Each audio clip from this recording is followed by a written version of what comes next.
What is one thing that has messed you up mentally? Growing up, and I ended up with one best friend. I was an awkward child who had an unfortunate problem during puberty of developing man boobs. My BF was more popular than me and would continually stick up for me. He was someone I looked up to as a protector and role model of a decent human being. We remained best friends and jointly made the decision to enlist. We went to basic and AIT together, and as luck would have it, got assigned to the same unit.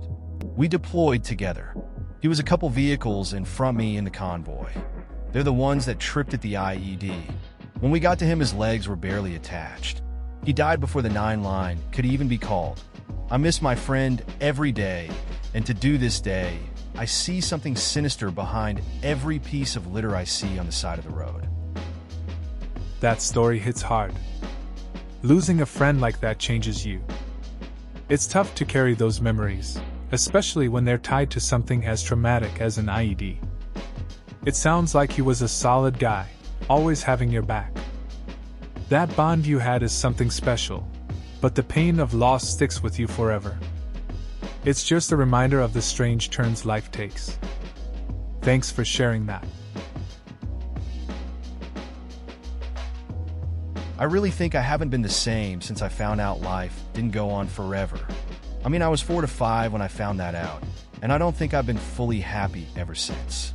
I know this is something everyone goes through, but from what I've seen, people don't seem to take it as hard as I did. I remember laying in bed as a child just crying because I knew one day I was going to die. All through my teenage years, I was exceptionally depressed, and a big percentage of what I was thinking about was how unhappy I was that life ended. I'm about to turn 30, and quite frankly, I'm still no over it. Only now I think about the fact that my wife is also going to die, and how if I have kids, they're going to die. Some people are okay with that info. For whatever reason, I'm just not. It's tough to reckon with mortality, especially when you realize it at such a young age. I can relate to that feeling of unease. I had a friend who went through a similar phase. He got really into philosophy, trying to find meaning in all of it. But honestly, it can be heavy stuff, and not everyone handles it well. It's okay to feel this way. Everyone processes it at their own pace. I used to work in the emergency room. It fucked my head up a lot more than I realized while I was there. I'm able to stay calm and not let things impair my work or emotional well-being in the moment, but all that does is allow me to backshelf things until they come spilling out. It was a great experience, but mentally draining. It's tough working in high-pressure situations like that. You can really compartmentalize in the moment, but it does catch up eventually. I knew someone who did similar work. They seemed fine at first, but over time, you could see the weight of it. There's a lot that goes on behind the scenes that people don't see. Great experience, but definitely takes a toll on the mind. I was jumped down the street from my house walking home from high school. The 2 kids were on the bus with me and got off when I got off, and engaged me when I turned down a side street, which happened to be my block. Now, whenever I'm walking home, I feel like I'm being followed. That was like 4 years ago. That sounds really rough. It must have been pretty scary dealing with that at such a young age. It's unfortunate that those kinds of experiences stick with you. It's completely understandable to feel that way when you're walking home now. Hopefully, with time, those feelings will fade. It's good to be aware of your surroundings, though. Acid, no question. 2 bad trips when I was in 10th grade or so, 2 different occasions. To this day, I cannot even listen to Pink Floyd on the radio, let alone see a clip of The Wall. I had to watch The Wall for a film interpretation class freshman year of college, and I had to just walk out of the class and go back to my dorm while my pulse raced. Sounds like a tough experience. It's interesting how certain music or films can trigger those feelings. I guess it sticks with you, even years later. I had a similar moment with a song that brought back some memories I'd rather not revisit. It's strange how our minds work, holding on to those intense moments like that. You just want to avoid those reminders. My neurologist prescribed me Zongran. For 2 years, I thought I was losing my mind. When I tried to communicate to her that I had a seizure or two and that something wasn't right, she increased the dosage. I was forgetting to take my seizure medicine because the medicine was causing me to forget. It was a vicious cycle. I lost my job, almost lost my wife. I now have memory issues. I've lost most of my memories and struggle to make new ones. That sounds really tough. It's frustrating when medication intended to help makes things worse. It must have been hard trying to explain your situation while dealing with the effects. Losing your job and almost your wife adds a lot of pressure. Memory struggles can feel isolating too. I'm glad you're sharing your experience. It might help others in similar situations understand they're not alone. Having divorced parents and no family around. My mom is always at work. Family is spread across the country, but no one around me, and I just feel isolated from everything. I try to fill the void with friends, but they don't invite me anywhere, and it's 100% effort on only my part. Altogether, I just feel like I'm not needed by anyone, because if I were, people would have cared to include me. I get that feeling. It's tough when you're surrounded by people but still feel alone. Sometimes, it seems like you're the only one making the effort, and that gets frustrating. A strong connection can be hard to find when it feels one-sided. It can take time to find those who genuinely care and appreciate you, but it's important to hold on to hope. You're definitely not alone in feeling this way. Having people who I believe were my friends, but actually bullied me in middle school. That shit gave me major trust issues. Then in high school, people talk shit behind my back. Then in people who claimed that they were my friends deleted me from their life on high school graduation. Now I got trust issues when people say they like me. It's tough when people you thought were friends turn out to be bullies. That can really mess with your trust. It's pretty common to feel cautious after experiences like that. Losing friends at graduation can amplify those feelings. I get why you'd have trust issues. It's hard to let people in when you've been hurt before. You're not alone in that. A lot of people go through similar things. Mom's boyfriend, that everyone loved sending me strange messages on FB, even when we were in the same house, saying I was sexy, etc. I didn't know what to do, so I ignored them. A few days later, Mom finds them and goes ape shit. Eventually, they kicked me out because I refused to make amends with him and was making things awkward. My mom came upstairs and told me to pack my bags. Within an hour, I was stood on my dad's doorstep with a suitcase of clothes and spent the next few months living in his box room. That sounds rough. It's tough when family dynamics get complicated like that. Being put in a position where you have to choose between your comfort and a parent's relationship is not easy. It's understandable why you would want to distance yourself from that. Ending up at your dad's must have felt like a big change, but sometimes space helps. Hope you found some peace after that. I feel insanely depressed at some times, and insanely on top of the world at others. It's really bugging me, and I haven't talked about it. I feel like I have to put on a happy face mask sometimes. Edit. It's hard for me to talk to family because I know that initially they will pass it off as me being paranoid or something along those lines. That's why I wonder about me even having a problem or not. It's kind of FD me over. It sounds like you're dealing with some tough swings in emotions. Many people struggle to open up, especially if they feel misunderstood. It's not easy to wear a happy mask when you're feeling down. Remember, you're not alone in this. Sometimes, talking to someone who gets it helps, even if it's a friend or a professional. It's okay to question if something's wrong. That's part of figuring it out. If I had to nail it down to one thing, it was how my father listened to the doctors when they said that my birth defect was so bad that he shouldn't get attached because I wasn't going to make it through the night. He did fight to let me have a name and screwed that up. My first name and middle name got switched. But we never connected. I was always the last favorite. I think that screwed me up the most. That's a tough situation. It sounds like your dad had a rough time balancing what the doctors said and how he felt. It's hard when a parent can't fully connect. Being labeled as the last favorite can leave lasting effects. It probably shaped how you see relationships now. Every day, excluding about 7 days off a month for the past year, I have been working with kids who go into crisis, who are wards of the state. I feel like I have absorbed some of the chaos, chronic depression, agitation, trauma that they undergo. I re-enter normal world and can't function without thinking about the petty social issues my network of friends and family find entertaining or worrisome and have further alienated myself. It sounds like you've been through a lot. Working with kids in crisis is heavy. It's hard to switch off those feelings after being around so much chaos. You start to see the world differently, and what used to matter feels trivial. Losing touch with friends over that is understandable. It's a tough balance, and often you just need time to process everything you've experienced.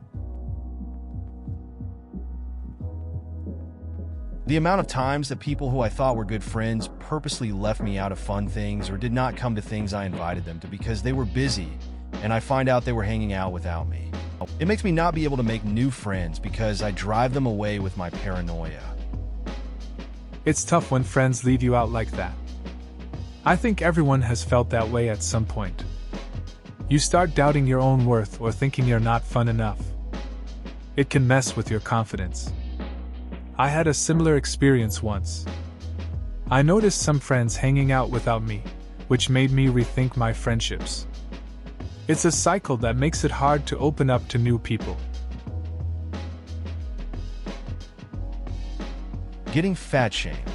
A lot of people have the mentality that shaming someone who is heavier will give them an incentive to lose weight, but it really doesn't. Instead of telling someone everything that's awful about them, help them see what's great about fixing it.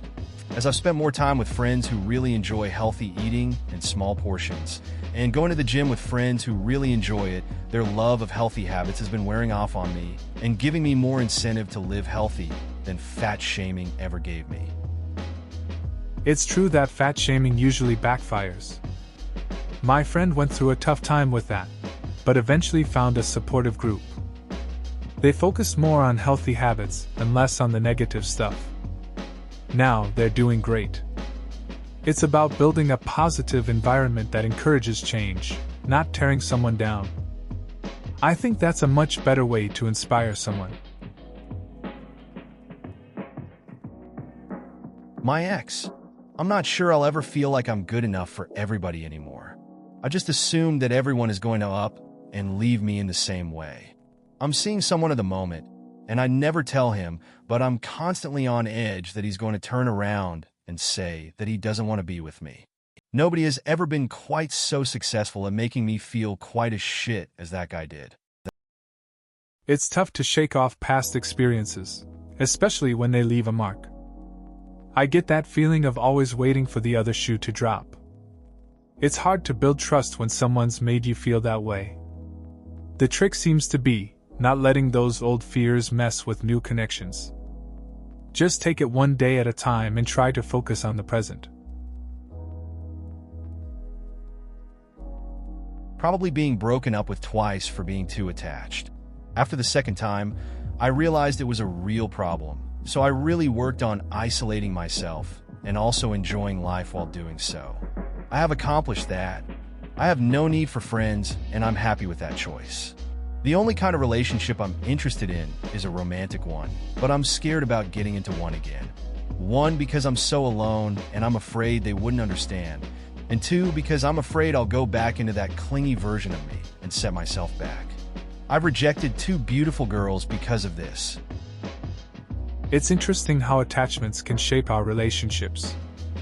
I remember a friend who struggled with being too clingy in past relationships. After a tough breakup, they decided to focus on themselves. It took a while, but they found peace in solitude. They even turned down some chances with great people, just to avoid falling back into old habits. It's a tricky balance between wanting connection and avoiding past mistakes. I didn't eat because I was bored. Then I learned that the control took up time. Weird as hell. Who gets an eating disorder because they were bored? It had nothing to do with my weight or appearance. I literally think I needed something to occupy my mind with. And BM. Only lasted a couple of months, but damn, I could have kept going. I had to put a stop to it. It's amazing what your mind can do. It's strange how boredom can lead to unexpected habits. I remember a time when I was just going through the motions, not really focusing on anything. I started skipping meals without even realizing it, just to fill the time. It wasn't about my weight. I just needed a distraction. Took a bit of self-reflection to break that cycle. Crazy how our minds work when we're not engaged. The opposite of love is not hate, it's indifference. From a very young age, my father was indifferent toward me and my siblings. He lived with us and provided money toward the bills, I guess, but he wasn't even remotely there for us. It's hard having a man who you love and want to be loved by, and who by all other examples you've seen should at least be trying, who instead is just around and just doesn't care. That's a tough situation. Growing up with someone who is physically present but emotionally absent can leave a lot of confusion. It can make you question your worth. I've seen friends struggle with that kind of indifference from their parents. It's like they are just going through the motions while missing out on what really matters.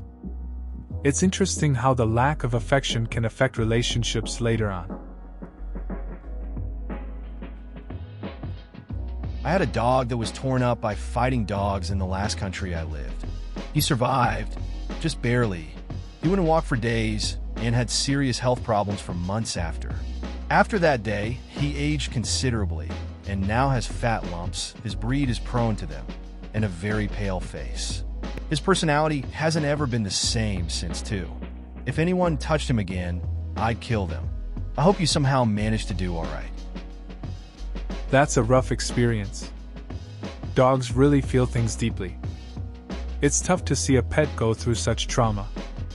They change in ways we can't always understand.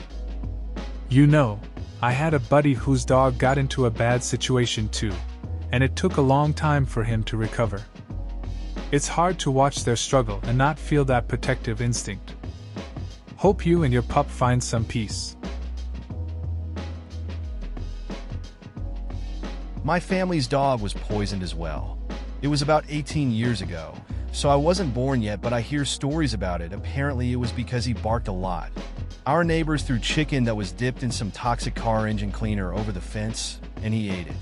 He brought some to my sister apparently, and she almost ate it, which scares me.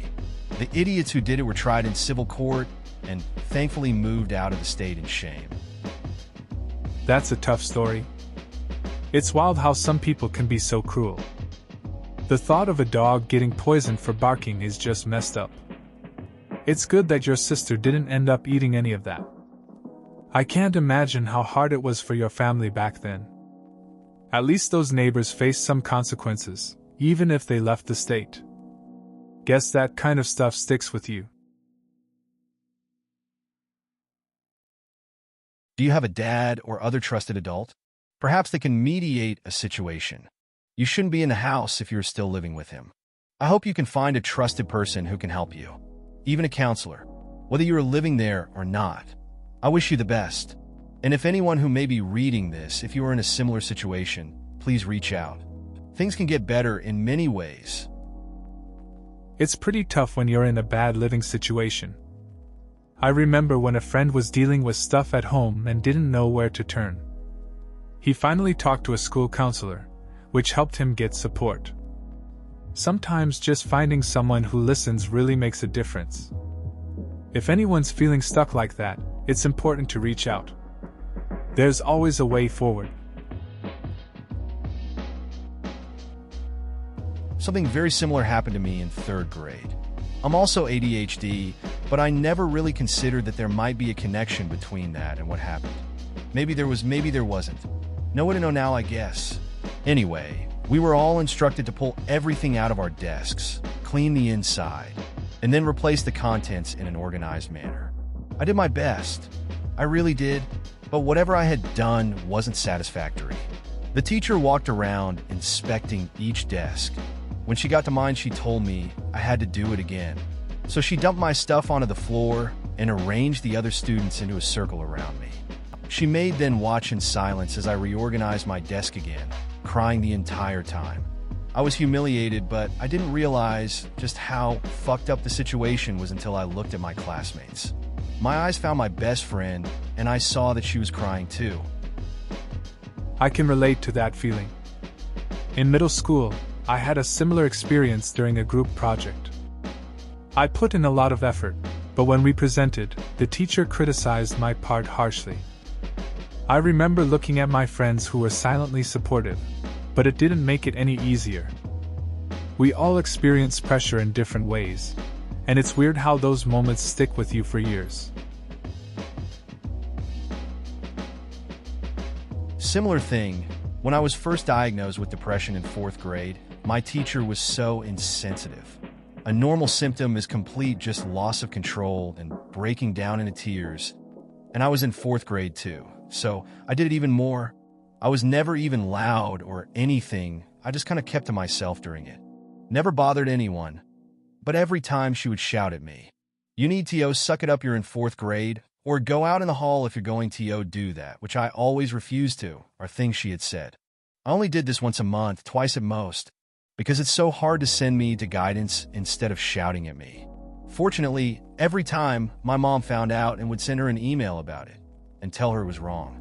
Yet she never stopped. That sounds tough. I can't imagine being that young and dealing with something so heavy, only to have an unsupportive teacher. It's good your mom was there to step in, but it's frustrating that the teacher didn't get it.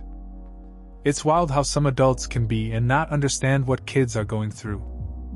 That really could have been a learning moment for her, but I guess some people just don't change.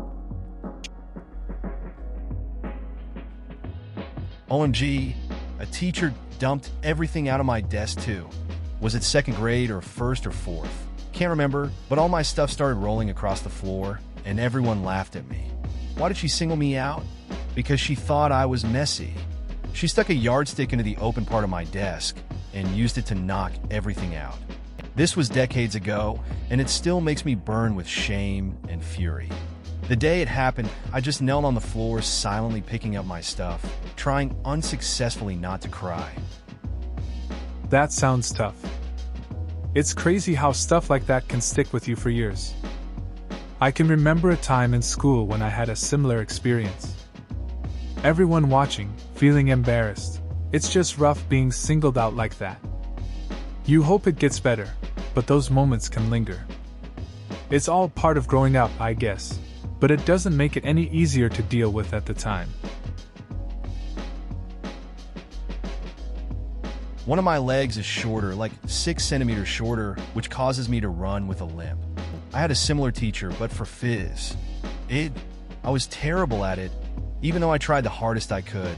The teacher was this jock that never really left high school. So when the class bullies would make fun of my running or lack of athletic skills, he would join them. When my oldest brother found out, and I know this is totally wrong, he and some of his friends stepped up to the teacher and asked him which leg they should take. That sounds tough. It's annoying when people in authority don't support you. Your brother stepping in shows some loyalty, even if it wasn't the best way to handle it. It's wild how those experiences stick with you. At least you had someone in your corner, even if it got messy. I'm sure it made you stronger in some way, dealing with both the teacher and the bullies. My brothers both went to a private Lutheran parochial school from elementary school throughout the end of high school. My older brother was frequently belittled and sent into the hall by teachers in elementary school. It even got to the point where he was slapped by a teacher. He was somewhat of a sassy kid, but no kid deserves to be slapped. The teacher was fired but still went to the same church as us and ended up teaching in public school. Long story short, by the time I was born, my parents were cool with me going to public school. I still did 2 years at a private Lutheran school, and I had a shitty experience as well. Edit. Fixed autocorrect. Sounds like a tough time for your brothers. It's pretty messed up when teachers act that way. The slap is just over the line, no matter how a kid behaves.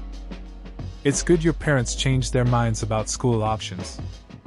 Private schools can have their issues too, as you found out.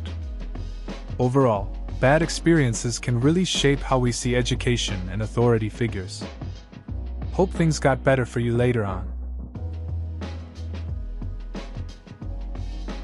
Teacher at my school hated kids.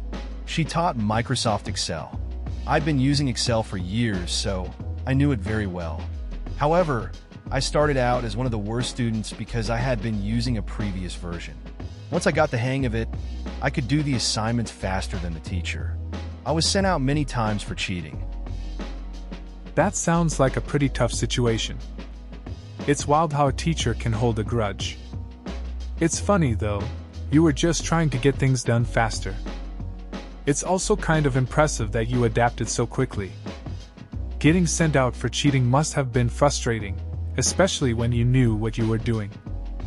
Just goes to show how sometimes skills don't get recognized in the classroom. Not quite as abusive, but my first grade teacher thought I was developmentally disabled because nobody could read my homework and I had to do every assignment 2 to 3 times before it was legible. They sent me to be diagnosed as special needs. After several tests, they decided I was super smart and had shit penmanship, put me in the gifted program, and gave me tons of remedial handwriting and phonics to make my handwriting legible. That's an interesting experience. It's wild how one person's perspective can change everything. It's good they figured you were no less smart, just needed a bit of help with writing. The gifted program must have offered new opportunities. A lot of people have struggled with penmanship, though. At least you got the support to improve, which is something not everyone gets. Pakistanis are some of the nicest people I've ever met in my life. They're genuine, caring people. My favorite babysitter was Pakistani, and she was like a second mother to me. Every Pakistani I've ever met has been so willing to treat others like family, and they expect nothing in return. They're truly a great community. I'm so sorry you never got to have a real goodbye. Another meaning for Inshallah is God willing. Source: I speak Urdu. It's nice to hear about positive experiences with different cultures. People often share deep connections that go beyond just friend or family labels. That babysitter sounds like she made a big impact on your life. Also, the idea of treating others like family is refreshing. It shows the strength of community and kindness among people. And yeah, inshallah, carries a lot of weight in that context. The way I think about it is that we all die one day. That's a fact that no man has ever been able to get past. As a non-religious person, I actually take comfort in the fact that when I die, I will be conscious no more. Everything I did in my life, for whatever reason I did it, won't matter. I won't have the stresses of a job or the stresses of maintaining a relationship. I won't have any worries at all. Now that comforts me. I get what you're saying. It's a relief to think about letting go of all the pressures we deal with daily. Life can be overwhelming with work, relationships, and all those expectations. The idea that one day it just all stops can be kind of peaceful. It shifts the focus from what's stressing us out to simply living in the moment. Makes you think a bit differently about priorities. I had a ton of confidence and used to be the ace in conversations and in everything. Then a bully beat me twice in front of whole school. I was so embarrassed after that I lost all my self-confidence. I can't even say things out loud now. It's been 2 years. I hate that kid. Every time I try to talk to someone, I remember that time and think that the other person must be thinking what a loser I am. Edit. Thank you everyone for the help. It's tough when a single moment can change everything. Seems like that experience really hit hard. Losing confidence can feel isolating, and those memories can haunt you. It's normal to struggle after something like that. Rebuilding takes time, and it's okay to take small steps. Finding support from friends or talking with someone might help. Remember, you're not alone in this. Marines? All of the former Marines I've met are still very militaristic. Is that the word for it? It seems to have left an imprint on them.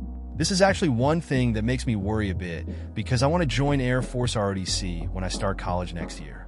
Granted, I'm sure that the Air Force is nothing like the Marines, but still, not sure if I want that way of life. It's interesting how some people carry their military experiences with them. I had a friend who joined the Army, and even years later, he still had that discipline. It makes you think about how different branches shape personalities. The Air Force might be different, but there's always that structure. If you join, just find what feels right for you and remember to keep your own identity through it all. May I ask why you can't move to a different town and not have to worry about keeping it a secret? I'm 18 and gay, and I always was scared to death of my family finding out. I told my friends, which helped a lot with being comfortable with myself. And that was the worst part of it. I did end up telling my mom, and she said she had no clue. I'm literally so gay I don't know why she didn't think into it, and was more worried for the fact that life would be different for me. Not because I'm gay, but because people might be shitty to me. Luckily, everyone had been incredibly supportive and I feel loved. I'm still trying to keep it from my dad though. I'm not sure if it would ruin our relationship. He supports gay rights, but still. It's tough dealing with family and coming out. I remember when a friend of mine was in a similar spot. He was scared to tell his parents too, but when he finally did, it turned out better than he expected. There were worries about acceptance and how it might change things, but his family mostly reacted with love and support. It's a big step, and everyone's journey is different, but that support makes a difference. I understand where you're coming from. I spent a long time dealing with those feelings. I guess I still deal with them in certain ways, but it's much better now. I grew up in an extremely religious household. My dad is so homophobic it's ridiculous. I hated myself for being gay. Eventually, I met another very open gay person at work, and we talked about it, which in turn started my coming out process to my whole family. It was very difficult. My dad and I still have a terrible relationship because of it, but it was worth it.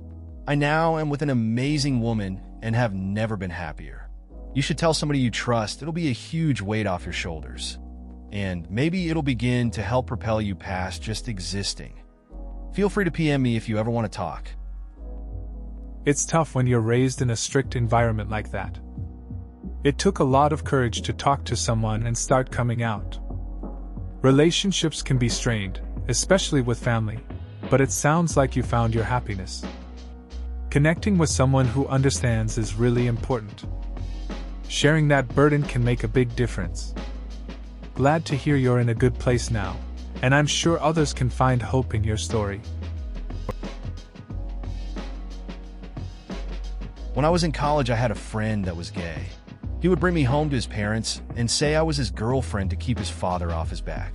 His father had sent him to camps that pray the gay away and always told him that he'd be disowned if he made the choice to be gay. Yeah, it's never a choice. He chose to come out after several years of trying to hide it. His father was angry, but is now starting to come around. He is one of the greatest people I know, is married to an awesome man, and is in the process of adopting. It does get better. Life is too short to live it unhappy. It's interesting how some friendships can shape our understanding. Your friend's situation shows how tough family dynamics can be. It's good to hear his dad is coming around. It must have been a relief for him to finally be true to himself. Seeing him happy and starting a family is a solid reminder that things change. Life is too short to pretend to be someone you're not. Please consider subscribing if you enjoyed. Love.